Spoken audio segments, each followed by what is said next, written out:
5 నిమిషాలు మనం లిఫ్ట్లో చిక్కుకుంటేనే అల్లాడిపోతాం. అలాంటిది 9 నెలలు అంతరిక్షంలో చిక్కుకున్నారు. సునీతా విలియమ్స్ అంతరిక్షంలో ఎలా చిక్కుకున్నారు? అక్కడ ఎలా ఉంటున్నారు? వాళ్ళ ఆరోగ్య పరిస్థితి ఎలా ఉంది? భూమి మీదకి ఎప్పుడు అడుగు పెట్టబోతున్నారు? ఇవన్నీ తెలుసుకోవాలంటే ఈ వీడియో తప్పకుండా చూడండి. సునీతా లిండీ విలియమ్స్ ఒక ప్రముఖ అమెరికన్ వ్యోమగామి. ఆమె భారతీయ మూలాలున్న వ్యక్తిగా అంతరిక్షంలో అత్యధిక సమయం గడిపిన మహిళల్లో ఒకరిగా ప్రసిద్ధి చెందింది. ఆమె జీవిత కథ ఎంతో ప్రేరణనిచ్చేలా ఉంటుంది. సునీతా విలియమ్స్ 1965 సెప్టెంబర్ 19న అమెరికాలోని ఓహియో రాష్ట్రం యుక్లిడ్ పట్టణంలో జన్మించింది. ఆమె తండ్రి దీపక్ పండ్యా గుజరాతీ వంశానికి చెందిన భారతీయుడు, తల్లి బోని పండ్యా అమెరికన్. ఆమెకి తన చిన్ననాటి నుండే సైన్యంలో చేరాలనే ఆసక్తి వల్ల యునైటెడ్ స్టేట్స్ నావల్ అకాడమీలో చేరి ఏరోనాటికల్ ఇంజనీరింగ్లో డిగ్రీ పొందింది.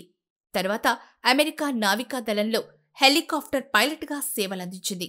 సునీత 1998లో నాసా వ్యోమగామిగా ఎంపికయ్యారు.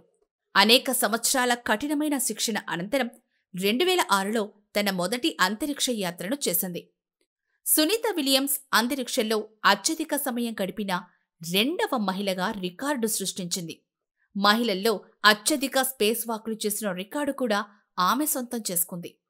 195 రోజుల పాటు నిరవధికంగా అంతరిక్షంలో గడిపిన ఘనత ఆమెకు ఉంది.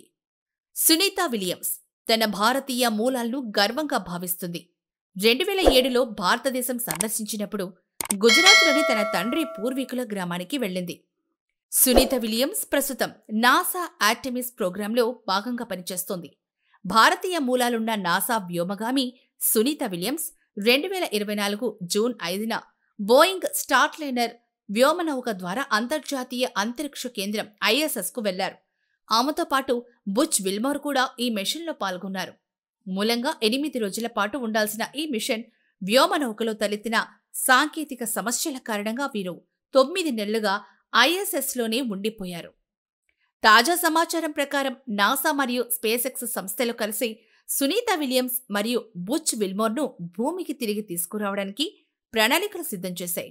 మార్చి 16న స్పేస్ క్రూ 10 మిషన్ ద్వారా వీరిని రప్పించేందుకు ఏర్పాట్లు చేయగా, తాజా నాసా ప్రకటన ప్రకారం సునీతా విలియమ్స్ మరియు బుచ్ విల్మోర్ మార్చి 19న భూమికి చేరుకునే అవకాశం ఉంది.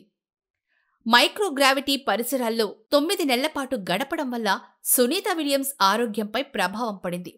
తాజా నివేదికల ప్రకారం ఆమె ఎముకల సాంద్రత గణనీయంగా తగ్గింది.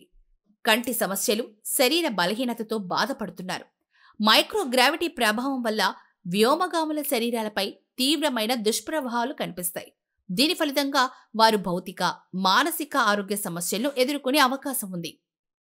ప్రస్తుతం సునీతా విలియమ్స్ మరియు బుచ్ విల్మోర్ భూమికి సురక్షితంగా తిరిగి రావడానికి నాసా మరియు స్పేస్ సంస్థలు అన్ని ఏర్పాట్లు పూర్తి చేస్తున్నాయి.